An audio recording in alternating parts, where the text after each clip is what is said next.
Hello and good afternoon, everyone. Welcome back to yet another interesting session between Heritage and Kvika. And as always, Anjali and I are excited to be here and take you through another interesting topic today. And Anjali, want to say hello and welcome everybody. Hello and very good afternoon to everyone. And we are certainly looking forward to this session. So let's make it as fun as well as, ensure we have some takeaways from this. Over to you, Sanjay. So before we begin, it would be great if each one of you has a sheet of paper and a pencil or pen handy, because we have planned for a small exercise for you to do, and it will be engaging and entertaining if you could participate in that activity. So please do have a sheet of paper, blank paper, and a pen or paper handy. Okay. So on that note, on one fine Saturday morning, a husband and wife decided that they'll have their breakfast and head out to market for a new car. Head out to the market to look for a new car. They wanted to change their car. So decided they'll go out to the dealership and have a look at what is available. Before leaving, the husband told his wife, he said, listen, come what may, whatever happens, and whatever price or whatever good deals that we may get today, we will not decide on what car to buy. So I repeat, we will not decide on which car we will buy. We will not make a decision today on buying. So the wife said, okay, fine, no problem. Because his idea was basically to explore more options and not decide at the first place they go. So they had already made an appointment with a particular dealership. They'd spoken to a sales manager and made an appointment to meet him at a particular time. So they decided, they reached the dealership, and they asked for this gentleman. And within a few minutes, he came out of his cabin.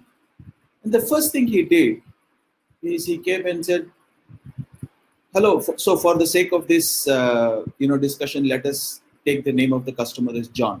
So the salesperson came straight away and said, hello, Mr. John, good morning, and it is so good to meet you. And thank you so much for all the great work that you're doing. So Mr. John was a bit surprised. He said, what is this guy talking about? I came here to meet him to buy a car or probably explore a car. And he's saying, thank you for all the good work that I'm doing. He was a bit confused. So then the salesman went ahead and said, or the sales manager went ahead and said, I'm sorry, I took the liberty of looking up your profile on social media, and I found that you are doing some fabulous work in helping autistic children, children with learning disabilities, help those children and parents overcome that problem. And I have a son who is autistic, and therefore I understand what kind of challenges those children and parents go through. And therefore, I was very impressed when I saw your profile, and that is why I wanted to thank you on behalf of all those children and parents for the fabulous work that you're doing. So Mr. John was totally surprised, and he was very touched. And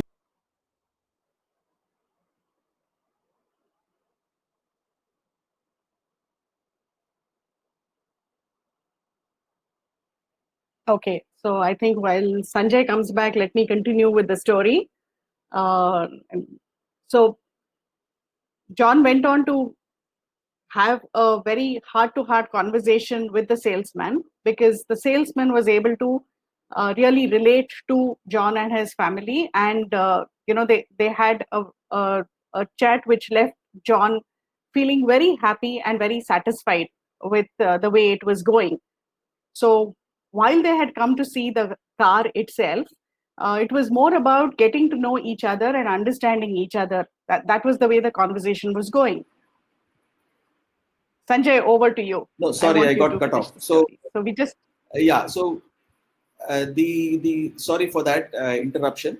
And so the conversation went on, and finally, after about 10 minutes, the sales manager said, great. Now that we've known each other, let's go out and look for those cars. And they walked out to the place where all the cars were displayed, and he took them to one particular vehicle and said, so here is the first option that I recommend for you based on whatever I've understood of your personality and from your profile and all that. This is an option A and this is so on. Even before he could complete his explanation of the vehicle, Mr. John, the customer, said, well, I think we have what we want.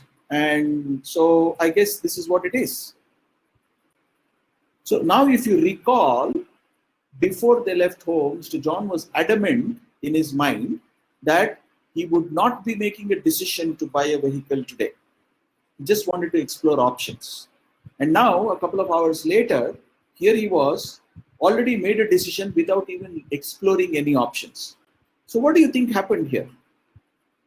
If you just mull over this thought process, the whole idea of the sales manager understanding the person before his or her need made the entire difference in the way the conversation went and the transaction ended. It was a win-win at the end of the day for both the sales manager and for Mr. John. The sales manager who sold a vehicle, which is his job, and Mr. John, whose idea was to buy a new car, found an appropriate one. How he made that decision was dependent not on all the discussion about cars, but about two individuals connecting at a mental and physical level. And that is what personalities is all about. So if that connect had not happened, and it was just a pure transactional conversation about what car are you looking for, this is the option you have, and then bang, let's go and see if we can sell this car and buy this car, I don't think a decision would have happened. So it's the underlying softer aspects which made a huge difference. And that is where, if you compare it with the interactions that we have as individuals, whether at home or at work, we have multiple conversations happening with different people all through the day, from your parents to your spouse, to your peers, to your child, to your bosses, and to various other external stakeholders. Each one of them is unique. And I'm sure you don't adapt the same style of conversation with each one of them. So if you're in a position to understand that person better, would you not adapt your style to making that conversation a much more effective and much more positive one? That is where, we're talking about rediscovering yourself. And that is where we bring in the concept of the Enneagram tool. And we'll explore more over the next 45 minutes to an hour. And I'm sure you will enjoy it. Anjali, over to you. Thank you, Sanjay. That really touched the heart, I'm sure. So once again, going back to and asking ourselves this very question about, because we're on a journey to rediscover ourselves, who am I really? Do I know who I am? And as we do this, let's take out our pens and papers as we had requested to, and we have 3 minutes to just depict what you see on the screen here, which is a simple word, toast. So visually, please depict on the paper that you have in front of you, what do you understand by the word toast? That's it. I am going to keep quiet here, give you 2 minutes to do this, and I want everybody to put in their heart and soul when they're doing this. Please do it. It'll be fun. So we will discover why we are asking you to do this at the end of the session. All right. So depict visually on that piece of paper what you understand by the word toast. No alphabets, no words to be used. Just a diagram or a picture or whatever you think is appropriate without the use of words and alphabets.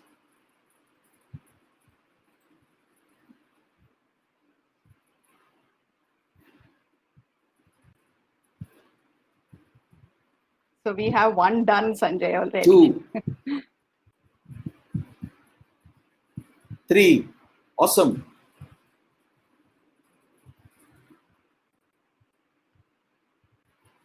Oh my God.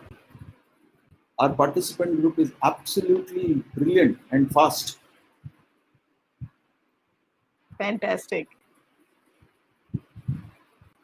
On a lighter note, I hope you guys really did something on the paper. Which brings us to another point. Even if you, for those who may be struggling to say, what am I supposed to do? And you don't get any ideas and your paper is absolutely blank, not to worry. That is fine as well. Yes.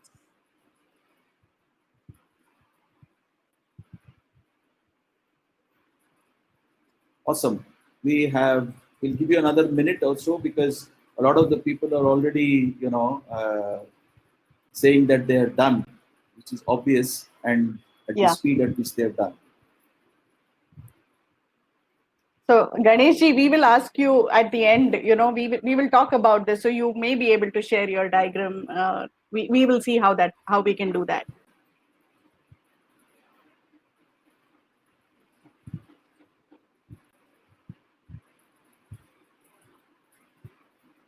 Wonderful. I think you can start, Anjali. So while we wait for the others to complete. Yes. So what we're talking about, which is rediscovering ourselves, we will be introducing a tool to you, which some of you may be familiar with, but we will go in depth in that tool. And interestingly, Enneagram, the tool that we are about to discover and use for ourselves, to getting to know ourselves better, is a combination, very interestingly, of ancient wisdom. So when you actually look at the figure, you might be able to identify it with the symbol of Pythagoras that is available in Greek mythology, and it actually ties in very well with what modern psychology says. Very interestingly, this is a 4,000-year-old tool, 4,000 years old, and also this is a tool which is still used in the Christian religion, when you have folks who want to take on the role of nuns, sisters, brothers, fathers, etc. They have to go through a 5-day program on Enneagram just to know and understand themselves so much better, because they have found it over so many years to be extremely powerful, not just to ensure that they understand themselves, more importantly to understand the others as well, as was clearly shown in the story that Sanjay had shared. So this is the Enneagram tool. So to say, this is the diagram on which the entire philosophy of Enneagram is based. So what Enneagram tells us, the name itself, Ennea and Gram. Ennea actually means 9, and Gram is the drawing. So it's a drawing which is brought together of 9 different personality types. And the what Enneagram says is that each one of us is certainly unique, and each one of us has possibly a dominant personality type or dominant personality traits, which make us who we are, which also obviously influence the different behaviors that we exhibit. So if we just quickly go through what those 9 types are at possibly an 80,000 feet level, we have type 1, Enneagram type 1 as we call it, who is a moral perfectionist. A type 2 is like a supportive advisor. So what I recommend as we're going through this is get your pens and papers ready once again to just make notes wherever you think, I think this kind of resonates who I am. All right, so this is the beginning of the exercise in a sense again. Type 3 is somebody who is a successful achiever. A type 4 is a romantic individualist. A type 5 is an investigative thinker. 6 is a loyal guardian. 7 is an entertaining optimist. 8 is a protective challenger. And 9 is a mediator, a peaceful mediator at that. We will, of course, get to know more about these types as we go ahead. All right, so 9 different types of Enneagram. And what we want you to start doing at this stage is just keep noting down the numbers wherever you think that it kind of resonates with who I am as an individual. All right, so let's do a deep dive into these personality types. Sanjay, would you want to add something here? I just want to say, so as we are going along this, I just want to keep the engagement level, for the participants as well, Anjali. So as you keep as Anjali keeps explaining each type, so my request for you is to do something fun as well. So you've been observing, some of you at least who have been regular participants in our webinars have been observing us over the past couple of months. And for others who are probably seeing us for the first time, as you keep hearing the explanations of each type, just keep guessing as to where Anjali and I might fall into. And there's no one answer to that. It doesn't mean that if I'm a one, I will only be a one. I could be a combination of others. But just for you to get a flavor of what kind of personalities that we may be, keep typing our name and number on the chat box. Let's see what happens. Okay. So Yes. there is a comment, Anjali, which probably you want to answer. Not a fair thing to stratify people into a given personality type. I find all 9 types within me. Yes, Vijay. So not very surprising at this stage, and it's absolutely okay if you're able to identify with them. As I had mentioned, you will find a dominant personality type. So we are not trying to say that you are only one type, but yes, there will be a dominant personality type as we go along. So bear with us till we go through this entire exercise. All right, I hope that's fair.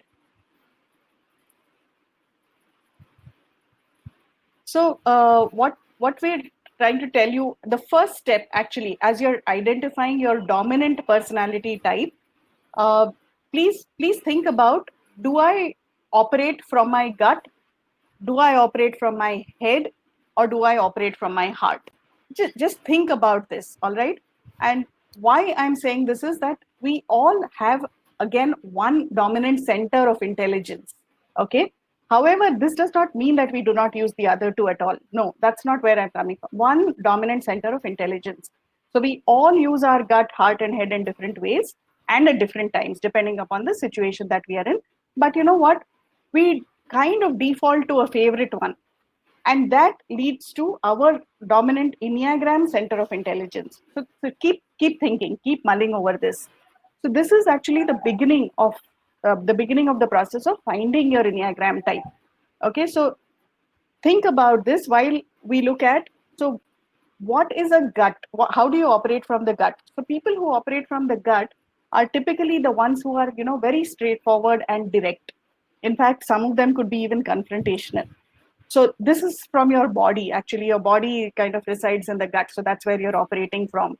So possibly, at a party, maybe a person who operates from the gut and does not like something about the party can offer some helpful criticism as to how to improve the feature of the party as well. So this is all about your instinctual energy. Okay, so they generally respond to what their instinct is telling them to do. The second center, which is the heart center, is they people who operate from the heart center, they take life through their feelings with their heart, and they respond to situations mostly based on what their feelings are telling them to do. So they engage a lot in relationships. All right, so here, if say you're a type which is directly walking into a get together or a room where a party is going on, then you might immediately start greeting others, and that's because you operate from your heart. So this is all emotions based. And finally, the head center, which is also the thinking center, they generally respond to based on what their minds are telling them to do. And the head center may actually initially, in a similar situation, move away from and examine what's happening. Okay, see who's present, what is happening, and they have a good idea about what to expect as well before really getting into that center. So it's a cognitive center, and these people like to think and maybe are a little slow to act. I'm not sure about that, but in terms of how all of you operate, but they may be a little, they may be thinking just from the head first and examining everything first. Having said this, just identify, whether you seem to operate more from the gut, the head, or the heart, and please make a note of that on your sheet of paper. So we've examined this. Now let's go into the details of each of these types. So here we just wanted to show you pictorially what the different Enneagram types depict. Would you want to add anything, Sanjay? No, I think you've covered it. The only point I wanted to let our participants know, what you see may sound very simple because we have, this is just an orientation to the much deeper science behind personalities. What we are attempting to do today is just to give you a flavor and an orientation of what the Enneagram is all about. And therefore, if there are any questions or doubts in your mind as to is it that simple, the answer is it is not. This is just the tip of the iceberg. It is just a, to put it in Bollywood parlance, this is just a trailer. It is less than a trailer actually. And the actual movie is far, far deeper, and it will take a longer time to do that. So just on that note, please continue, Anjali. Thank you. So let's look at what Enneagram type 1, which is the moral perfectionist, looks, what kind of a personality does this individual have? So these three statements that are there on the slide, I'm going to read through that quickly and talk a little more about this. So this is about, I think it is my responsibility to leave the world better than I found it. Okay, these people think in black and white. They do not understand the grays. So it seems to me that things are either right or wrong. And they will try a lot harder than the others to ensure that they do things correctly. All right. So it's about, being totally honest. It is about having very high integrity. It is about fairness and justice, that they follow rules and regulations to the T. So 3 a.m. in the morning, I'm driving my car. There is nobody for miles around me on the road, and there is a red signal, which is 7 minutes long. But I will still wait over there and only cross the red signal when it turns to a green. So that's your moral perfectionist for you. What they possibly find it difficult to take, so is criticism. They do not like that because from the beginning they want to do whatever they do absolutely perfectly. All right, so this is in as short a way as possible your moral perfectionist. Let's move on to what a type 2 is, and we will be discussing this more as we go on through the session. So keeping it short and crisp right now so that you understand and you're again able to relate to some of these things and note down your type numbers as we go along. A type 2 is all about giving.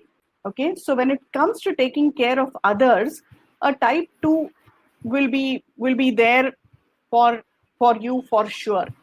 So I have a friend who's a type 2, and I give her example all the time. So the first time she meets people, okay, she may not know who she's meeting them for the very first time, but her greeting starts by saying, "Hello, dear. Hi, darling. How are you doing?" That's typically a type 2 for you.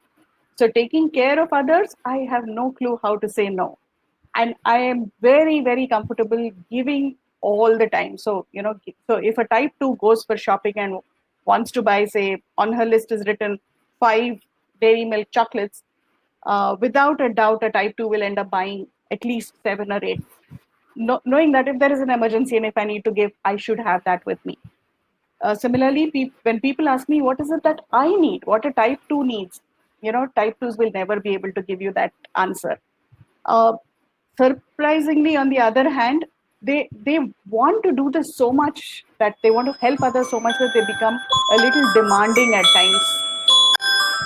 So that's possibly their downside, but this is typically your supportive advisor for you.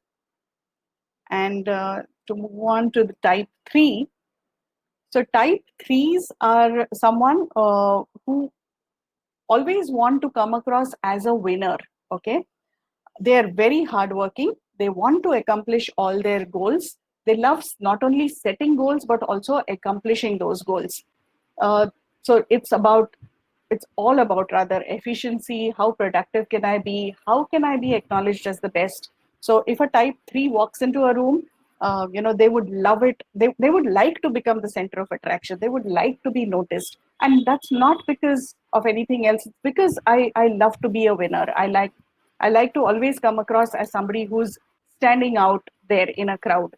And so type 3s are also known for something which is a little on the lighter side. So you will find a type 3 typically who's absolutely coordinated, in terms of possibly their style of dressing. So they pay a lot of attention to all of these things because they love standing out. They love being visible. They love being acknowledged for what they have accomplished in their life. A downside could be that some people might think that this individual is being a little inauthentic, so that could be a kind of a downside, because the achiever instinct, the successful achiever instinct, is so much in there because of this. And a type 4, type 4 is a romantic individualist. Well, not surprisingly, but you will normally not find a type 4 in the corporate scenario. Okay.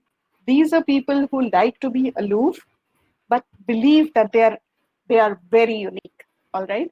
And you will not be surprised to find a type 4 that says, phew, I'm not like everybody else. I am different. I am unique. And they love being different. They also feel that, is there something which is essential which is lacking in me? So this troubles them. This kind of troubles them.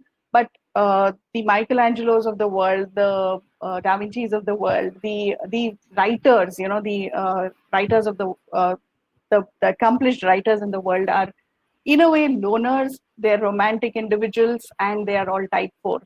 So uh, as you keep thinking about it, another interesting thing for you to do would be that, if I'm not a type 4, do I know anybody who's like this, who's a type 4? Because then you'll be able to understand that personality type also better. So we'll talk about some interesting things that have happened with Sanjay and me once we, understand all these types, so that you also are able to understand the different types better. But that's a type 4 for you. And the downside could be thinking a little bit, too much about just themselves. So that could be the downside of a romantic individualist. Over to you, Sanjay. Thanks, Anjali. So also keep reminding yourself that if the downsides which are being mentioned are not necessarily negative traits, it is just a potential negative trait which may or may not be there, and that trait may not necessarily be negative in all circumstances. Sometimes that is a strength also. Depends on situation, depends on circumstances. So that being said, like I put out in the chat, keep thinking. If you till date thought you were possibly a 4 or a 3 or had a perception about yourself, is this changing a bit more, or rather, is this session changing your thought process? Is it making you feel, oh really? Is this what 5 means or a 4 means? And therefore, am I changing my number in that sense? Question to ponder on. So let's move on. So 5, an investigative thinker. For those of you who are wondering, who could this guy be? Or where could this guy Sanjay fit in? Is he a 2? Is he a 6? Is he a 4? My dominant personality is a 5. Right? I love my time alone. I have no hesitation in stating that. I read, I do, I sleep, I sit, I walk, I do whatever, but I need my time alone. Right? It is also a strong trait, and if I look at it as my own example, I'm a very strong listener. It says I'm a listener, I do. So these people generally tend to give complete focus to somebody who's talking in front of them and hear them out completely, and only then either respond or may not respond. Depends on the situation and the person as well. Often they're found to be observing rather than participating. That is also a byproduct of the investigative thinkers that they are. They don't want to participate without knowing everything completely. And therefore, at the end of whatever is going on, the questions that they ask and the solutions that may come from them are much more thought out. That is why they're investigative thinkers. What could be a potential downside? The perception that they feel others may feel about them is that they think too much of themselves, right? Therefore, the intellectual arrogance piece, which is mentioned there, is a potential downside. Like I said, these are all potential negative traits, but not necessarily uh, bad in one way or the other. So that's what we mean to say. So moving on to 6, a loyal guardian, right? They're funny, they're compassionate, and basically they just are comfortable in the zone that they are in. They're skeptical of things that are new and unknown. They don't want to take too many chances. As a result of which, if something small changes, there is a complaint because they are uncomfortable and they have everything that needs to be in a certain order, right? So once again, these may not always be all the traits that are there in a person, but this is a dominant trait that we are talking about. For those of you who follow some of the comedy sitcoms, situational comedies, and for those of you who have been watching Big Bang Theory for a while now, so there are all kinds of characters in that. If you have not watched it, it is worth watching and comparing it to whatever you're hearing in this session. So Sheldon Cooper, Dr. Sheldon Cooper, the physicist, sometimes he's a mixture of all 9 in one way, but his dominant sometimes is he's a loyal guardian. He's skeptical of things that are new and unknown, just hates change, but within his heart, he's a loyal, he's understanding. He may not be funny, like I said, not all traits are there, but he's a compassionate guy. So that's just an example of somebody who's funny, right? Entertaining optimist. This person is like a butterfly, right? And for them, whenever there is something, whenever they are doing something, whenever they are thinking of something, if that thought or the action that they are doing brings up something else new, immediately they get distracted. They're attracted to that new thing and say, oh, this looks more interesting, but let me do this. And therefore, constantly doing something new, constantly having some variety, and doing it on the spur is absolutely essential. And it is more than essential, it is a trait which is innate in them. And they have a huge network. I mean, they will have friends. You name a place, they will find 2 people there. And you name 2 people, without naming the place, they'll say, yes, I know where they are. So it is that kind of networking ability, which is constantly gives them their positivity and their strength. But the downside, like I mentioned earlier, is the ability to get distracted very quickly. Because something new has come up, something which is different, something that they've not seen before, or something more interesting. It could be anything. And it brings out that number 7 in them. And they constantly want to keep engaged, energized, active, and ideas, full of ideas. So that's a 7 for you. An 8 is a protective challenger, as it says. Very soft at heart. They're very caring, but at the same time, they will not show that.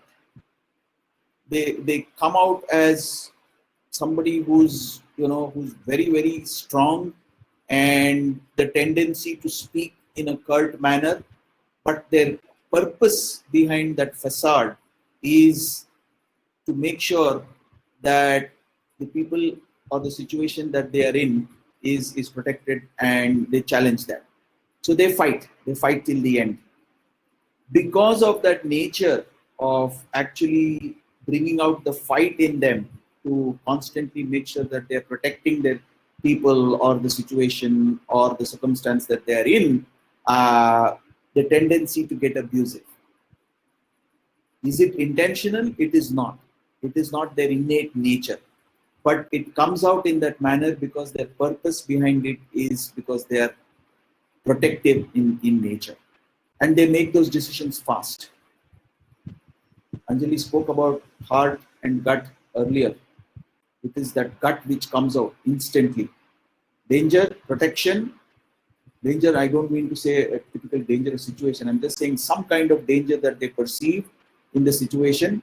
They make a quick decision as long as it helps in protecting the person's or situation. That's typically a 8 for you. Anjali, over to you. Sure. And so if I may Enneagram, interrupt, there is a question sure. from Nitin Bhatia. He asks question about 8. Protective about whom? Nitin, I will first answer that and ask Anjali to add on. Protective about any situation, circumstance, or people that they are with. If they feel that there is a threat to that situation or threat to someone whom they wish to protect or make sure are safe, that's when they get protected, and that is what we mean by protective challenges. So they challenge the perceived threat to the people or situation that they are trying to protect. I hope that answers your question. Anything to add to that, Anjali, and then you can carry. So if you remember, Sanjay, we've come across a few folks who are typically, the bosses or the leaders in their organization. And these people are the type 8s. So while they will drive you, while they will possibly, make you feel a little frustrated at times, when the situation comes where they have to take care of their team, they will actually do that. So that's about being protective. So the type 9 is about being somebody who is generally happy with life, peaceful mediator, as we call it. And the 9s will kind of want to always avoid conflict. So very interestingly, another friend of ours has told us that he will not even pick up games, to play, like board games or whatever, where you have to challenge each other. All right. So he even avoids picking up those kind of games. So they will do anything to avoid conflicts. They may not be self-starters most of the time, but of course, if the situation demands it, you will be one. And they think of themselves as being, don't think of themselves as being very important. So in meetings, say in the corporate scenarios, there are some folks who will just be happy sitting around and not really contributing. So in cases where, for example, we're taking a friend out for a lunch in the earlier normal, not in the new normal, and you're asked, a typical 9 is asked, so you know what, I feel like having Chinese today. What would you like to have? No, let's go ahead with Chinese. That's the type of people who are the 9s. And the downside is sometimes passive aggressiveness, because if you push them a little too much, then they might become a little aggressive. So they're thinking quite a bit all the time, but then they would rather be just sitting, being peaceful, and not getting into conflicts with anyone. So there is a question, Anjali, from Rambabu. Sure. Says, is 6 okay. a perfectionist and fastidious in his personal organization? Yes. So let me give you an example here, and I'm going back to the slide where it shows all the 9 types. Yeah, so we'll stay here for some time. So yes, Rambabu, 6s are perfectionists also, for sure. Perfectionists in a different way. So a very interesting trait about 6s is the way they are perfectionists. So they will carry, if you look at their bag, for example, it'll be organized in such a way that they have a pouch for almost everything. So they will have a pouch with their pens and pencils. They'll have a pouch. I know 6s who keep bandages and band-aids in their pouches. You never know what emergency may strike, right? So I am prepared. So it's that kind of a loyal guardian, right? So they are perfectionists, but the dominant trait over there is, how can I take care of myself and everyone around me? That's what is on top of the mind. So they're perfectionists from that angle.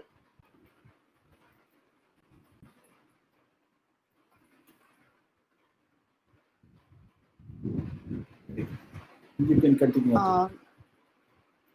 Yeah. So so now that we have kind of understood, like Sanjay said, this is a trailer, but even within this, if we have been able to identify whether we operate from our heart or our gut or our head, and if we've made a note of that, number one, and if we then understood whether we are, one of these types is dominant for us, uh, it would be interesting to, if you put down in the chat box what you think is your dominant personality types.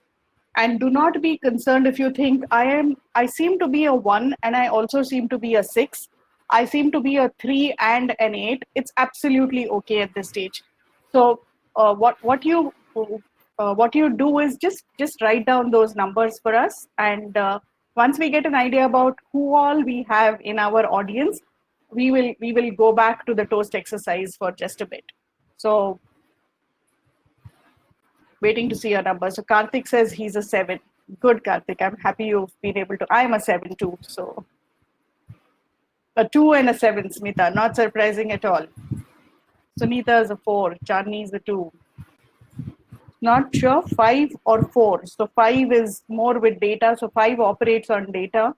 And 4 is, yes, that trait about being left alone. But while 5 operates with a lot with data, so what happens here, and I'm just letting out a little bit of a clue so that you kind of relax a little bit, some of you who have multiple numbers being thrown up. So if I am a 7, for example, and I am a type 7, I sometimes, depending upon the circumstances that I am in, could don the hat of a personality type 6. So I could become the loyal guardian, and at times, again, depending upon the situations and circumstances, don the hat of an 8 as well.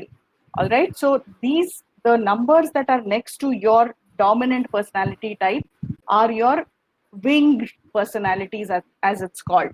So you will typically have, like, the word to be emphasized is a dominant personality type, and then look at the types that are right next to you.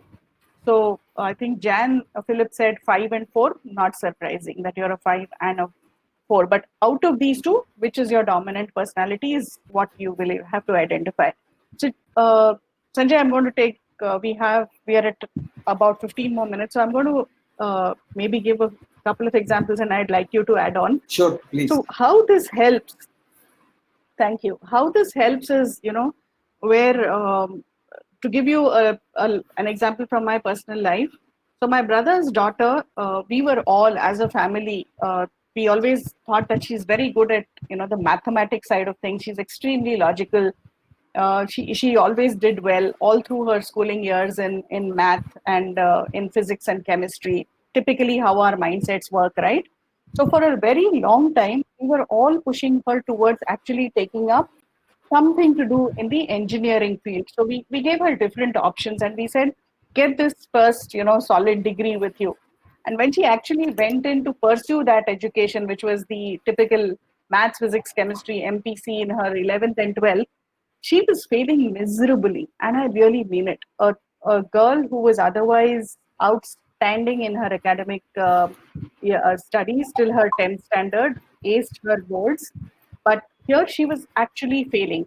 So when that started happening, so I've been learning Enneagram for a while now, and I did the Enneagram personality type discussion with her, and I discovered very pleasantly is that she's actually a 4, a romantic individualist. And we changed her course of education, and we told her, all right, you know what, we discovered that this girl, while she was failing on the one hand, has actually ended up writing several stories and novels online, and she has a fan following of 7,000 people. Okay, being so coming from a certain mindset, she had shared this very informally with us, and we never took it seriously. But once we discovered that she was a romantic individualist, today she is now into creative writing. She's pursuing that as her academic field, and she's doing extremely well there. So, hence identifying which is your dominant personality type, not our conversations with her have undergone a huge change. Our the way we now motivate her or compliment her, the way we just interact with her has undergone a massive change once we discovered that no, she is this kind of a person, and she's so much happier now, and that's what we all want to be at the end of the day, right? So Sanjay, anything from No, I think that was the you perfect would like to add? example, especially since I know her, and obviously from the interactions that we had slotted her as person A, but she's actually person B, right? So the understanding changed after all that you have kind of explored through the Enneagram as well. So there's another question here Yeah. from I presume I'm pronouncing this correctly, Jan Philip. So how is five, and who's an investigative thinker, a hard-paced decision maker? I'm presuming the question is, so five is an investigative thinker, so how can they be a hard-paced decision maker? Anjali? Me or you, Sanjay? No, You're a 5, so I clearly say it. okay. I have not seen. We didn't mention that five is a hard-paced decision maker. I don't make Yeah. decisions by heart. I don't, unless Yes. it is something which is very compassionate situation or something which requires a lot of sympathy and empathy. Only in those extreme situations. Otherwise, I need to understand. If I do this, what's going to happen? So I between Anjali and I, we have a lot of conversations. So our personality types are so different that it is a strength for us. That's a point I wanted to mention. Because every time she goes saying, you know what, I found this idea, we need to do this, this, and this, and this. Then here comes the cold water. I ask her 7 different questions, and then either she convinces me on all 7, or she gets convinced that yes, what I'm saying is correct, and we should not be doing what she was suggesting. So, and vice versa. So this is how it happens. So therefore, the point is, uh, so she tells me, I'm calling you to ask this. Let's go with your decision tree. So that's this term that is used, because I make decisions for everything. I have a what if not, what if not, and that doesn't mean I take days to make a decision. That's not the point. Point is that's the way I think and arrive at the most logical conclusion. So I hope that answers your question to an extent. Yeah. So there are a And few I'd just like to comments. add Yeah, on. please go ahead, Anjali.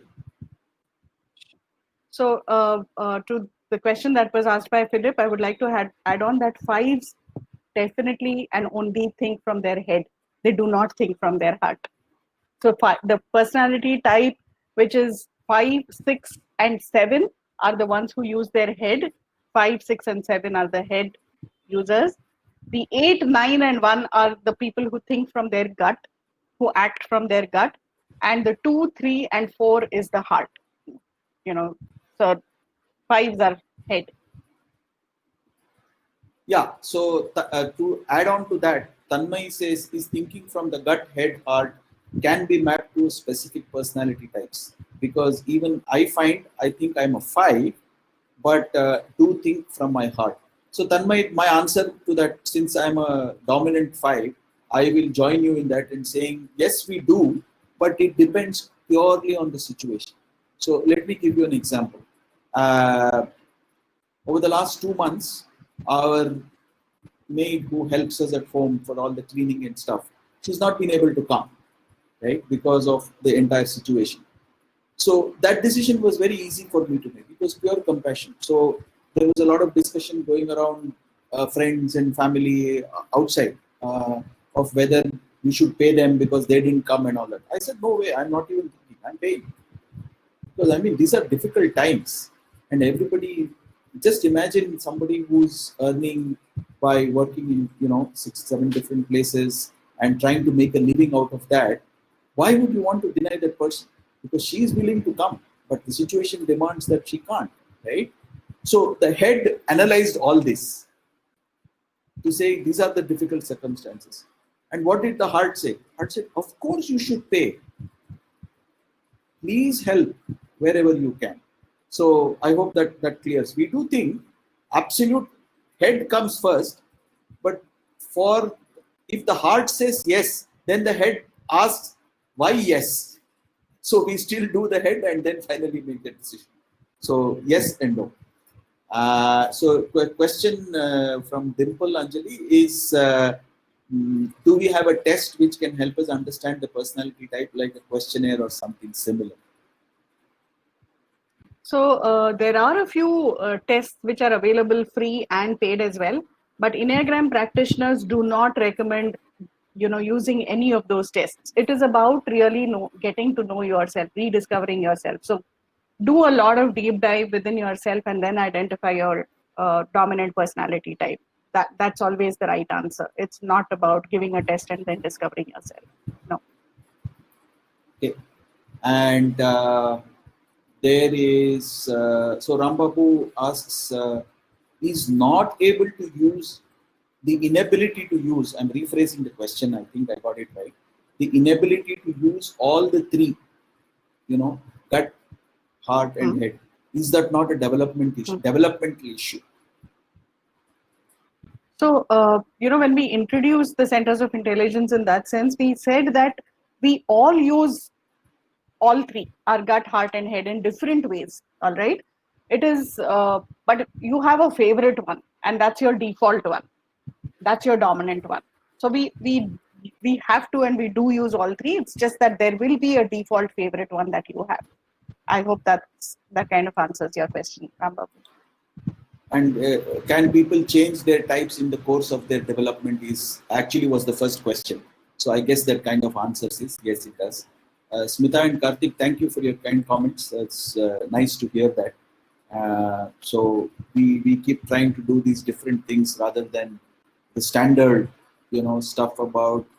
Yes, we have done HR operational issues and all that. So depending, our idea is depending on the situations, we choose our topics. So that's the beauty. And of course, like I mentioned earlier, all that we do, that we can do in about 45 minutes to an hour, is an orientation. And based on these experiences that all of you go through as participants, we get a lot of requests back to do deeper and sessions for groups and for organizations. And that is our whole purpose of introducing these kind of topics. Yeah, I hope that gives you guys a flavor as well. Shamala says, I think we carry all the 9 types, depends on the situation, we have to move on. Hey, any comment on that, Anjali?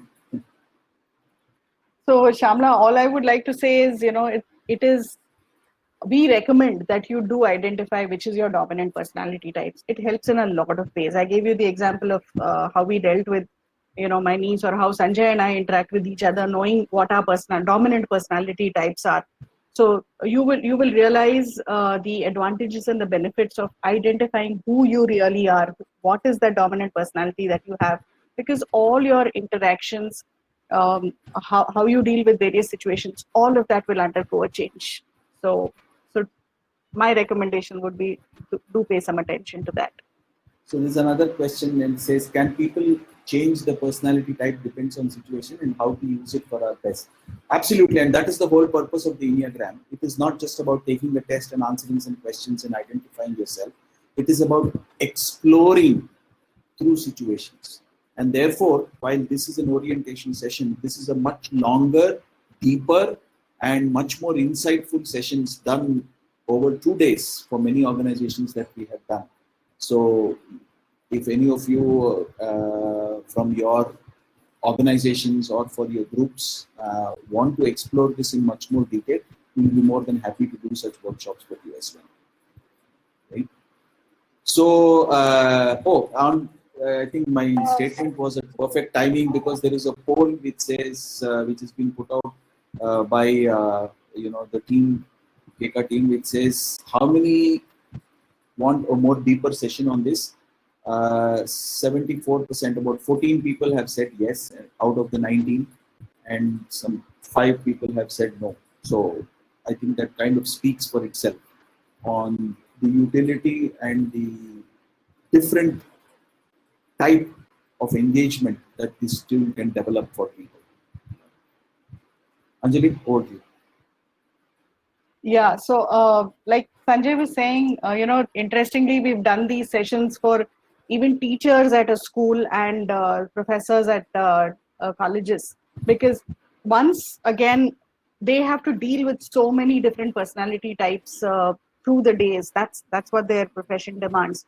HR professionals whom we've done it with have found it extremely useful, because the way they then start interacting with the employees who come to them for any reason, for any questions, for any grievances or whatever, it just you just take maybe a couple of more seconds to respond, rather than just jumping to and giving them the answer that you may have, that you may need to give.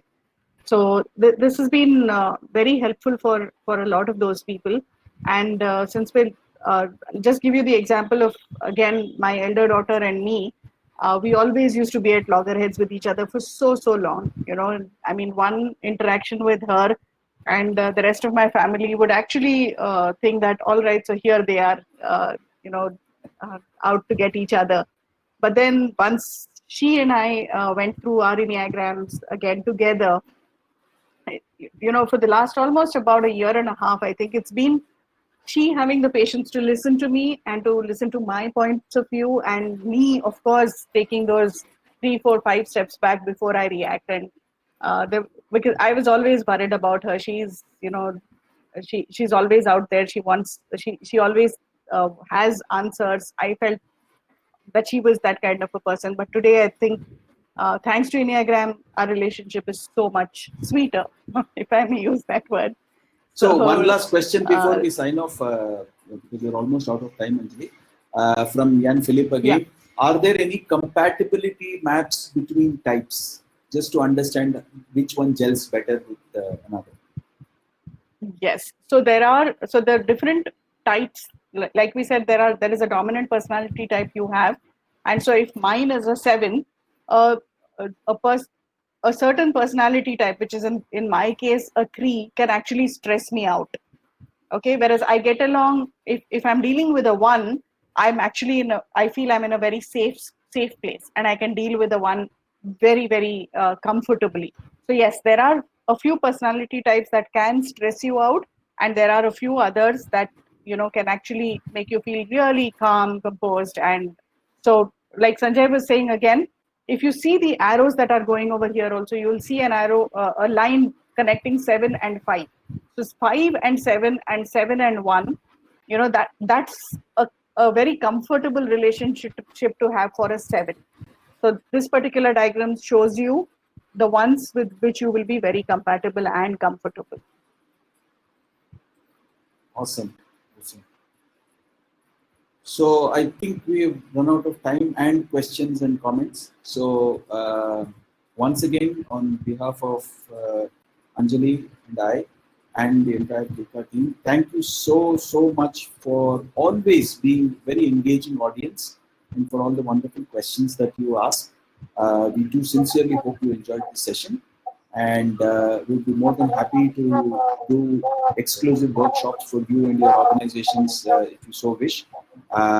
You do know where to reach us.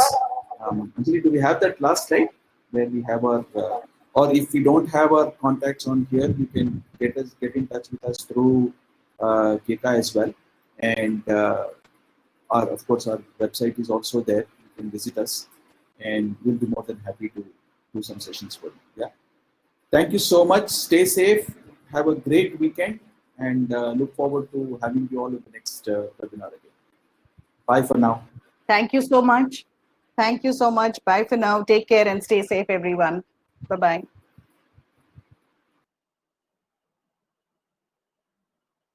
Second, there is a poll that we are running. If you guys wanted to volunteer or wanted to help us do this kind of sessions, you can always attend a poll so that we can contact you individually on an individual level.